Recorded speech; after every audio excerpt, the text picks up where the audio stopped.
สบายดีกับทักทายสบายดีสวัสดีเอฟซีทุกคนยินดีต้อนรับเข้าสู่2บาวสุขนิดิเด้อพี่น้องมือนี้พวกมันมีโอกาสได้ซักผ้าพี่น้องเอาผ้ามาตากอยู่บอนที่เฮาเอาหินมาใส่ใหม่เนาะพี่น้องบรรยากาศก็ดูดีขึ้นเลยบ่าวสุกเอาล่าวตากผ้ามาตากอยู่บอนนี้เนาะซึ่งแห้งไว้ขนาดก็เอาอันนี้มาตากชั่วข้าวเนาะพี่น้องบ่าวสุกวางแผนไว้ว่าเวลาซักผ้าเนาะเอามาตากอยู่นี่แล้วหลังจากผ้าแห้งแล้วเก็บผ้าเข้าไว้แล้วก็เมียนล่าวตากผ้าเฮาหรือว่าอันนี้ตากผ้าเห็นนะเนาะเก็บไว้แถวๆนี้แหละบ่าวสุกคิดว่าสิหาบอนเมียนให้มันเป็นระเบียบเนาะพี่น้องรู้สึกว่างามขึ้นหลายเลยพี่น้องบ้านเฮาก็ได้ FC เป็นก็ว่างามขึ้นสบายหูสบายตาแนะนำเก็บขี้เหงื่อในเพิ่นว่าเพราะว่าขี้เหงื่อเนี่ยอ่องบ้านนี่มันหกเนาะพี่น้องอันเฮาก็เก็บตลอดอยู่ว่าพี่น้องแต่ว่ามันก็ยังหกคือเก่ามื้อนี้ขึ้นมาก็เลยว่าอันเก็บเสื้อผ้าที่มันเก่าแห้งเนาะที่บ่ได้ใส่นั่นแหละอยู่เฮือนบ่าวสุขส่วนหลายสิมักเสียดายของพี่น้องแบบเสื้อผ้าที่มันเก่าแห้งอีหลีล้อก็บ่ค่อยได้จิ้มเอาไปเฮ็ดผ้าเช็ดตีนอีหยังนั่นนู่นนี่เนาะพี่น้องซึ่งมันก็เฮ็ดให้เป็นบ่เป็นระเบียบนะมื้อนี้ก็เลยตัดสินใจว่าเก็บเสื้อผ้าที่แบบเก่าแห้งแบบว่าใส่ต่อบ่ได้นะเอามาถิ่มโลดเกิบหั่นข่อยนี่ได้เอามาถิ่มมันใส่บ่ได้เด้อถิ่มโลดบ่มีไผใส่หรอกอันนี้ก็ได้เอามาถิ่มเป็นกองขยะบักใหญ่เด้อเนาะพี่น้องรวมทั้งส่งกางเกงเอามาถิ่มโลดแม่บ่ต้องเอามาใส่ถิ่มโลดค่อยถิ่มละจะสิใส่อีหยังเกือบสลิปเปอร์ที่เอามาแต่ห้องแฮมพี่น้องบ่าวสุกเอามาใส่อยู่ห้องแต่ว่ามันบ่ค่อยได้ใส่พี่น้องก็เลยว่าปลาไว้มันก็หกห้องก็เลยถิ่มซะยังอยู่ดอกคู่หนึ่งคู่ใหม่มาใส่มันก็เปื้อนมันก็ยังอีเมลเสียดายแล้วจะเสียไว้เห็นหยังจูดทีมโลจูดเดี๋ยวนี้โลไผสิใส่บ่แล้วบ่ได้ใส่หรอกทีมโลไว้ก็หกเกือบก็บ่อึดเกือบตอนนั้นมันขาดแล้วเนาะพี่น้องอัน FC ซื้อให้รุ่น Adidas ของแท้เนาะตั้งแต่บ่าวสุกเฮ็ด YouTube ใหม่ๆ 4-5 ปีก่อนพุ่นละมามื้อนี้มันอันนั้นขาดพี่น้องเอ้ยผืนมันยังดีอยู่แต่ว่ามันขาดอันนั้นมันบอลอันนั้นมันขาดบ่าวสุกใส่ไปแล้วก็เลยว่าถิ่มซะบ่ค่อยได้ใส่มันนั่นเนาะพี่น้องใส่บ่ได้แล้วนะบางอย่างเขาก็ต้องถิ่มเนาะพี่น้องปล่อยว่างมันไปถิ่มหลายอย่างอยู่มื้อนี้ ก็เลยถิ่มบรรยากาศอยู่ข้างเพื่อนเขาก็พยายามเก็บให้มันเป็นระเบียบเนาะพี่น้องสิแนะนำมาเขาก็เอามาปรับปรุงไซส์นี่แหละเขาอยู่หลายคนเนาะพี่น้องมันก็สิความสะอาดมันก็สิรักษาอย่างเนี่ยเพราะว่าพี่พ่อแม่เราเป็นคนเดียวว่าอันนี้นะคนแต่ก่อนเนาะเราก็บ่ค่อยได้เป็นระเบียบปานใดก็หลายคนแน่รวมทั้งบ่าวสุกแน่ บางมือที่แบบว่าสมมุติว่าเนาะเฮาไปลงเฮ็ดไร่เฮ็ดนานะเสื้อที่เฮาใส่ไปเกี่ยวข้าวจังซี่ตัวใดมันเปื้อนเนาะเฮาก็แกะออกพาดไว้ในราวตากผ้าก่อนจังซี่นะมื้อต่อมาเฮาก็ใส่ตัวเก่านะพี่น้องมันบ่ค่อยได้เอาไปอันเมียนเป็นระเบียบปานใดเพราะว่าเฮาเฮ็ดเวียกเฮ็ดงานตลอดเนาะผู้ใดอยู่บ้านนอกคือเฮาสิฮู้ดีพี่น้องเสื้อใส่เฮ็ดงานจะมีแต่เสือใส่เฮ็ดงานตัวหนึ่ง2ตัวจังซี่นะไว้ลงอันเฮ็ดให้เฮ็ดหน้าบ่อันนั้นนี่บ่มันก็ปาไว้ตามภาษาบ้านเฮาเนาะอันนี้ก็FCแนะนำมาเฮาก็มาปรับใส่พี่น้องก็สิพยายามเมียนให้มันเป็นระเบียบหลายขึ้นส่วนหลายมีอันบ่น้อยมักอันนี้สะไปเลยของเครื่องเพิ่นบ่สุกนั่นสิมักเอาเข้าในห้องตัวเอง หกก็อย่าหกในห้องตัวเองเนาะที่นี่อันนี้เพื่อนก็บอกคอยได้สะบันไดสวัสดีลูกชาย ถ่ายคลิปในเฮือนเขาก็วิวดีขึ้นกันนะนี่นะก้อยแจ่วเสียวออกไปกินกับบักม่วงพี่น้องนี่ออกไปกินกับบักม่วงที่ทงนาบรรยากาศบ้านสวนเฮาปีนี้วางแผนว่าอยากเฮ็ดหน้าหวานพี่น้องอันว่าสิหารถอันนั้นมารถแท็กเตอร์คูโบต้านะว่าสิจ้างเขาจะมาไถหน้าให้จักสิมีจักบ่อะไรพี่น้องสิลองหาเบิ่งกันบ่มีขนาดจะได้ไถเองนี่คือหน้าเฮาเนาะบาสุกวางแผนว่าจะจ้างรถไถแท็กเตอร์นะมาไถหน้าให้เลยก็ให้เขาเจ้าขาดเลยแล้วก็ว่านจังซี่นะพี่น้องสิบ่ดำเอาเพราะว่าหน้าปีเฮามันน้ำท่วมเนาะพี่น้องมันก็เวลาเฮาดำเฮาก็จ้างเขามาดำนะคิดว่าค่าใช้จ่ายนะจะประมาณเท่าๆกันกับจ้างรถแท็กเตอร์มาไถแล้วก็ขาดเลยนะเฮาก็ว่านเสียเงินเท่าเดียวจังซี่นะส่วนใส่ปุ๋ยหน้าปีเฮาบ่ได้ใส่ปุ๋ยเด้อพี่น้องใส่ก็น่าจะสอบ1-2 สอบหน้าปีทางบ้านบาสุกนี่ส่วนหลายเขาเจ้าบ่ใส่ปุ๋ยเนาะเขาเจ้าบ่กล้าลงทุนเพราะว่าน้ำมันท่วมพี่น้องใส่ปุ๋ยไปมันก็บ่การันตีว่าเฮาสิได้ข้าวจังซี่นะเสียเงินไปซื่อๆเขาเจ้าก็เลยมาเฮ็ดหน้าแซงเนาะส่วนหลายอยู่ให้อยู่หน้าคือเก่าเลยพี่น้องมื้อนี้เฮาสิมาเว้าประเด็นเนาะอีกประเด็นหนึ่งว่าคลิปนั่งเว้าอะไรมื้อนี้ประเด็นหนึ่งก็คือประเด็นเรื่องอันบ่าวน้อยไปทำบ้านอยู่ที่นาบ่าวสุกเนาะพี่น้องมี FC มันถามว่าบ่าวสุกคิดจังไดแบบว่าบางคนมันก็ถามว่ามันย่านบ่าวสุกไปเอาคืนจังซี่นะมันเป็นประโยคที่แบบว่าตอบยากในจักหน่อยเนาะเดี๋ยวมื้อนี้ก็สิมานั่งเล่าเว้าสู่ฟังเนาะพี่น้องเหตุผลรายละเอียดนั่นนู่นนี่แต่ก่อนอื่นมาทำอาหารเอาหมกม่วงมานั่งกินก่อนพี่น้องนี่หมกม่วงก๊กนี่บ่มีใครกินเลยโดกเป็นโดกพี่น้องเลยบ่สุกสิไปเอาหมกม่วงใหญ่ดีกว่าจังแซ่บบรรยากาศบ้านเฮานี่เอาหน่วยได้ดีสิเบิดเลยพี่น้องยังหอดบ่หาหน่วยโอ้เบิดอ่ะหน่วยนี้ดีกว่าสุกคือว่าหน่วยนี่ได้พี่น้องโอ้สุดท้ายแล้วมั้งนี่ได้บักม่วงหน่อยบักใหญ่มันพี่น้องนี่เดี๋ยวเราสับกินกับแจ่วผงก็สิมาเว้าเรื่องอันนี้เลยเนาะพี่น้องเสียนว่าดราม่าบ่ดราม่าดอกมั้งประเด็นที่แบบว่ามี FC คอมเมนต์ร้ายเนาะเรื่องบ่าวน้อยเพิ่นเอาไฟเขาอยู่ที่หน้าบ่าวสุกนะเนาะพี่น้องแล้วก็สิไปเฮ็ดบ่เซิงบ่เฮือนเนาะสตูดิโอเนาะอยู่ที่ดินบ่าวสุกนะ FC เพิ่นว่าอัน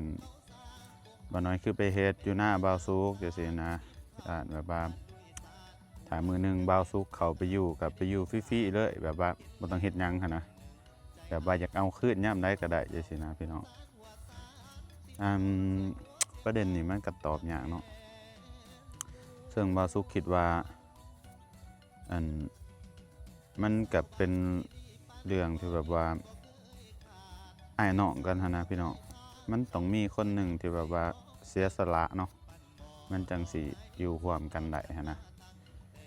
เอาจริงๆตอนทำอิฐน่ะบ่าวสุกก็บ่ฮู้หรอกเนาะว่าบ่าวน้อยเพิ่นสิไปเฮ็ดเถียงนาไปปรับปรุงเถียงนาอยู่หั่นน่ะนะก็ได้ยินข่าวแว่วๆทำอิฐว่าเพิ่นสิเอาไฟเขาแล้วก็แบบว่าอยากเอาไฟเขาหน้าหั่นนะก็เอามาไว้หน้าบ่าวสุกก็บ่เป็นหยังก็ความรู้บางนึง บางเพิ่นเฮ็ดคลิปนะเนาะว่าเพิ่นสิรีโนเวทตรงนั้นบ่าวสุกก็เพิ่งรู้คือกันเนาะถ้าถามว่าบ่าวสุกอนุญาตบ่ก็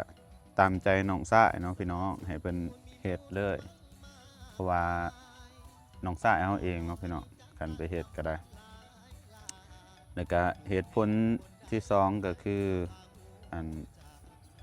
FC บางคนเพิ่นก็ย้านบ่าวสุกไปเอาไปเข้าไปอยู่จังซี่นะแบบว่าใส่สิทธิ์แบบว่าที่ดินกูเฮือนกูจังซี่นะเขา เขาไปอยู่บ้านหลังนั้นจังซี่นะบ่สุกคิดว่าบ่สุกน่าจะบ่เข้าไปอยู่หรอกเนาะพี่น้องน่าจะเสียสละให้น้องเลยแบบว่าถ้าสมมุติว่าอนาคตต่อไปน้องบ่สุกอยากอยู่หันตลอดจังซี่นะเพราะว่ามันได้สร้างเนาะพี่น้องคนเฮาถ้าได้สร้างอิหยังขึ้นมามันก็มีความผูกพันมีความเสียดายหันนะคันบ่สุกสิเข้าไปแล้วก็ว่าออกติกูสิเข้ามาอยู่นั่นนู่นนี่น่าจะบ่มีแล้วพี่น้องเพราะว่าหยังถ้าสมมุติว่าบ่สุกอยากไปอยู่ตรงนั้นบ่สุกก็สิไปเฮ็ดเฮือนตัวเองอยู่แบบว่าเฮ็ดหลังใหม่เลยนะพี่น้องคันสิไปเฮ็ดก็สิบ่ไปแบบว่าให้น้องหนีจากตรงนั้นดอกเนาะพี่น้องก็จุดประสงค์ของน้องชายบ่สุกก็เพิ่นก็สิเฮ็ดไว้พอได้อยู่ตามภาษาวัยรุ่นอันเด็กน้อยนะเนาะพี่น้องว่าน้อยก็บ่ทันจักอีหยังมันก็เฮ็ดหยังก็เฮ็ดเนาะขอแต่น้องแบบกลุ่มตัวเองนั่นนู่นนี่ฮะบ่สุกก็ดีใจแล้วเพราะว่าอันน้องได้กับน้องตัวเองจังซี่นะก็ดีใจเนาะที่น้องตัวเองบ่ลำบากเนาะพี่น้องคือแต่ก่อนตอนยังน้อยนี้บ่สุกสิถูกสอนมาว่าเป็นอ้ายต้องเสียสละให้น้องเนาะพี่น้องตอนยังน้อยนะมันก็เลยเป็นความเคยชินจนมาฮอดซุมื้อนี้เลยละมั้งแต่ก่อนนะบ่สุกคันตีน้อยๆบ่ไหลๆเด้อพี่น้องเอ้ยตีบ่ได้เลยเพราะว่าสิมีอ้ายมีเอื้อยมีอิหยังแหละแบบว่าหามหั่นนะไปตีน้องมันเฮ็ดหยังมันยังน้อยมันเป็นอ้ายไปตีน้องเฮ็ดหยังจังซี่นะว่าสิเป็นนั่นนู่นนี่เนาะเป็นอ้ายต้องเสียสละให้น้องเบิดก็มันเป็นคำสอนที่แบบว่าเก่าแก่โบราณดีเนาะพี่น้องก็เลยแบบจำก็เลยชินหั่นนะน้องสิเฮ็ดก็เฮ็ดไปก็คันน้องเฮาได้ดีก็มันก็เป็นน้องเฮาคือเก่าหั่นนะพี่น้องเฮาก็จังบ่ลำบากมีอ้ายน้องบ่ลำบากมันก็ดีแล้วเนาะพี่น้องคิดเบิ่งแม้ถ้าสมมุติว่าเฮาสบายผู้เดียวมีน้องหรือว่าอ้ายผู้นั้นผู้นี้แหละในครอบครัวตัวเองลำบากผู้หนึ่งถ้าอนาคตต่อไปมีผู้ใดผู้หนึ่งลำบากเฮาก็ได้มาอยากซอยเหลือกันคือเก่าจังซี่นะกันต่างคนต่างเอาตัวรอดได้ทุกคนมันก็ดีแหละเนาะพี่น้องจังบ่ได้แบบว่าเป็นภาระของไผจังซี่นะเป็น FC เพิ่นถามก็หลายประเด็นอยู่เนาะบ่สุกอันบ่เคยคิดแนวนั้นเด้อพี่น้องหลายคนอาจสิมองข้ามเนาะบ่าวสุกมักเสียสละเชื่อจังได๋วะเว้าดีเห็นตัวเองบ่าวสุกนั่นเห็นอ้ายน้องดีใจเห็นอ้ายน้องได้ดีก็ดีใจแล้วพี่น้องเอ้ยคิดเบิ่งนะแต่ข้าวเฮ็ด YouTube แต่ข้าวตะกี้เนาะเงินเดือนออกเดือนแรกแต่ข้าวตะกี้เฮ็ด YouTube ได้เงินตะกี้เดือนแรกเดือนที่2มั้งเก็บเงินได้ประมาณ 10,000 เนาะแต่ข้าวตะกี้หั่นอยากได้ GoPro แต่ว่าพี่น้องอยากได้ GoPro มาถ่ายคลิปนี่แหละเพราะว่าช่วงนั้นเริ่มใหม่ๆเนาะใส่โทรศัพท์ Oppo ถ่ายคลิปพี่น้องเลยอยากได้ GoPro มาถ่ายมันจังสะดวกสบายจังซี่นะบ่าวสุกก็เอาเงินส่วนนั้นไปซื้ออันนั้นแทนไปซื้อโทรศัพท์แล้วก็สร้างช่องให้น้องเนาะความแบบว่าเสียสละอันนะเอิ้นว่าเสียสละ ตะกี้นะโอ้ยความว่าอยากให้อ้ายน้องตัวเองได้ดีเนาะซื้อโทรศัพท์ให้น้องชายซื้อโทรศัพท์ให้ไอ้ดอนแบบว่าอยากให้สร้างช่องหั้นนะอันตะกี้สิสร้างช่องเนาะบ่มีโทรศัพท์ถ่ายแต่ว่าตะกี้ก็ใส่โทรศัพท์มาล็อกตอกแตกพี่น้องไปซื้อโทรศัพท์ให้บ่าวน้อยสร้างช่องให้เพิ่นแนะนำให้เพิ่นถ่ายคลิปนั่นนู่นนี่พี่น้องอันถึงแบบว่าตัวเองสิแบบว่าบ่มีเงินใส่นะตะกี้ก็ยังซื้อให้น้องหั้นนะอยากให้น้องได้ดีแล้วครับตะกี้ก็แบบว่าเสียสละเนาะของอ้ายแล้วก็อันนี้ใหญ่มากก็เสียสละคือเก่าพี่น้อง บางเทื่อเฮาเฮ็ดคอนเทนต์นี่บางเทื่อก็คือช่วงๆหนึ่งเนาะบ่าวน้อยเพิ่นมีคู่จินเลยคู่จินบ่คู่จินกับน้องตาตะกี้บ่าวสุกก็พาไปหันซัพพอร์ต FC ก็ด่าบ่าวสุกก็ด่าก็ด่าเนาะแต่ว่าน้องเขาดังตะกี้ตั้งแต่ด้วยบางเทื่อก็ทุกคนสิจำได้ตั้งแต่เจอความว่าจนหลายบ่าวสุกกับบ่าวน้อยเนี่ยสิมีค คนหักบ่าวน้อยร้ายกว่าบ่าวสุกเนาะตะกี้คือกันบ่าวสุกตอนยังหน่อยตั้งแต่เกิดมาหันหน้าตาเป็นแต่สร้างเป็นแต่สั่งพี่น้องไผก็สั่งไผก็บ่หักบ่าวน้อยตอนยังหน่อยแบบเป็นตาหักเนาะไปเฮ็ดหยังก็ดูเอ็นดูเพิ่นอย่างเดียวเนาะว่าสิเป็นปีใหม่บ๊อบบี้ได้ข่าวตะกี้น้องบ่าวสุกตีกันย่ำใดนึงนั่นบ่าวน้อยๆสิถือเป็นฝ่ายถือตลอดนะบ่าวสุกสิเป็นฝ่ายพิษตลอดแต่ข่าวตะกี้พิษกันย้อน ย้อนหลังถวยเนาะตอนยังน้อยบ๊อบบี้ความว่ามันหักบักน้อยๆมันยังมาหลังถวยแทนบักน้อยๆอยู่สินะทั้งเฮ็ดคลิปคือกันเนาะตะกี้เนาะ FC ส่วนหลายสิมักบ่าวน้อยหลายกว่าบ่าวสุกพี่น้องตั้งแต่อันก่อนๆเนาะก่อนแต่บ่าวน้อยอยู่นำบ่าวสุกเนี่ยบ่ทันได้มี2ส่วนหลาย FC เพิ่นสิเอ็นดูบ่าวน้อยเพราะว่าบ่าวน้อยเพิ่นเป็นตาฮักแต่ว่าบ่าวสุกกับบ่ฮู้คือกันเนาะว่าเป็นหยังคือเป็นตาซัก บ่าวสุกก็เป็นตัวตนของตัวเองอยู่แล้วนะพอเพิ่นมาแยก2กับ FC เพิ่นหลายกว่าบ่าวสุกอีกเนาะพี่น้องเพราะว่าเพิ่นเฮ็ดคอนเทนต์ดีได้2นะบ่าวสุกก็บ่ได้เคยแบบว่าอิจฉาน้องแบบว่าได้ดีกว่าเฮาเลยพี่น้องได้ดีบ่าวสุกแฮงดีใจเนาะก็พยายามเบิ่งอยู่ห่างๆเบิ่งน้องตัวเองมัน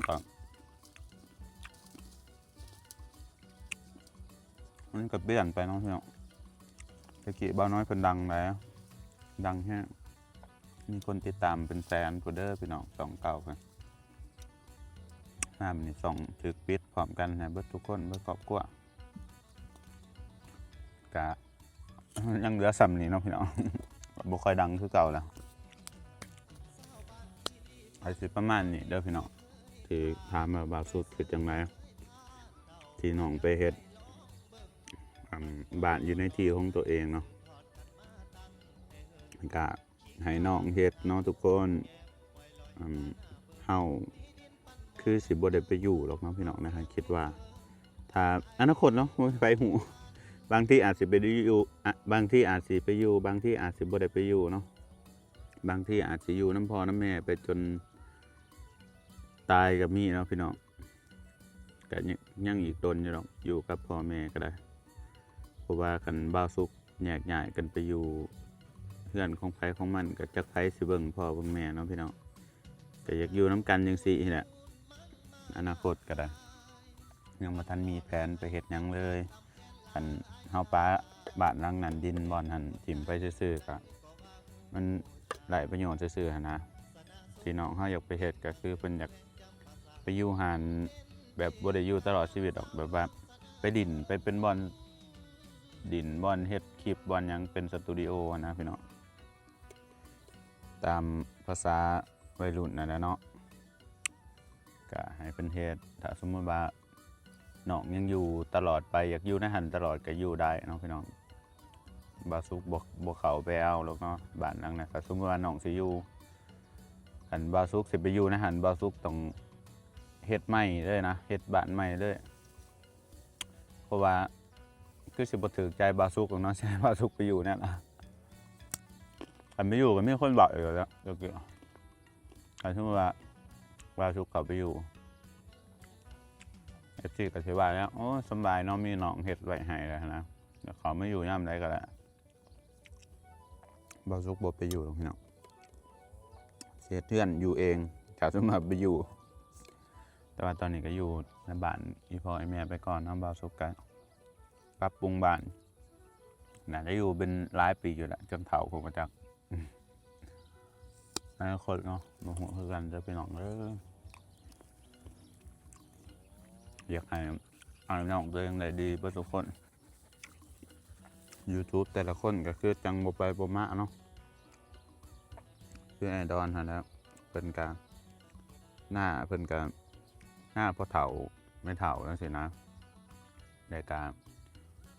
บ่อนหน้าเพิ่นน่ะมันก็ไปยากมายากอีพี่น้องเวลาเฮ็ดหน้าก็น้ำท่วมหน้าปีนะเวลาเฮ็ดหน้าแซงก็น้ำบ่ท่วมแต่ว่าคนเขามายากเนาะพี่น้องมันได้ข้ามนำหวยนำหยังหน้าฝากหวยซึ่งมันยุ่งมันยากเนาะพี่น้องก็เพิ่นก็ยังบ่ทันได้มีหน้าแบบ สะดวกสบายจังซี่นะบ่าวสุกก็ให้เพิ่นไปเฮ็ดอยู่หน้าหันก่อนให้เพิ่นไปเฮ็ดพอได้ข้าวได้น้ำบ่าวสุกก็บ่เคยคิดสิว่าไปเอาค่าเซาหน้าน้ำอ้ายบ่นั่นนี่บ่ให้อ้ายเฮ็ดเด้อเนาะพี่น้องเฮ็ดแบบตามสะดวกสบายเด้อเพราะว่าบ่าวสุกก็ไม่น่าให้พ่อให้แม่เฮ็ดข้าวกินบ่ได้เดือดร้อนอิหยังจังซี่นะพี่น้องให้อ้ายให้น้องตัวเองเฮ็ดไปเลยเพราะว่าคนในครอบครัวเฮาคือเก่าเนาะพี่น้องเอ้ยจักสิไปแบบว่าอันวิสากันให้หยังขนาดเนาะให้น้องตัวเองได้ดีก็ดีใจนำพี่น้องเอ้ยมันต้องมีคนหนึ่งที่เสียสละเนาะถ้าสมมุติว่าคืออันประเด็นที่ว่าบ่าวน้อยไปเฮ็ดบ้านอยู่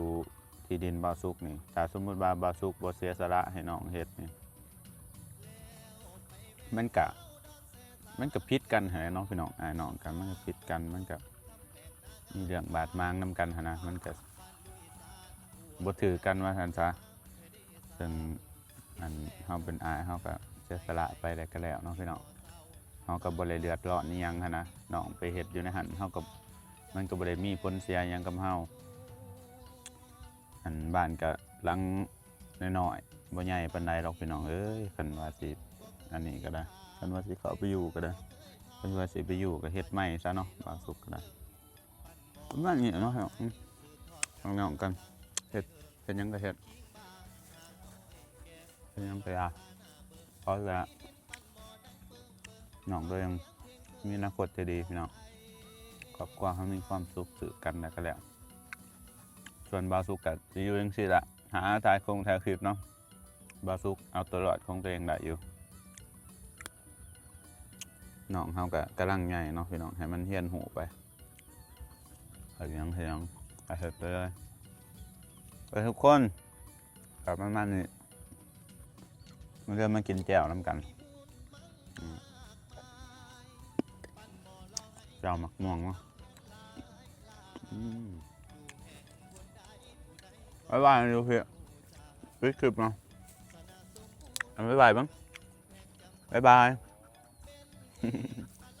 บ๊ายบายเด้อบ๊ายบายเด้อพี่น้องฝากกดไลค์กดติดตามเป็นกำลังใจให้2บ่าวสุกให้เด้อ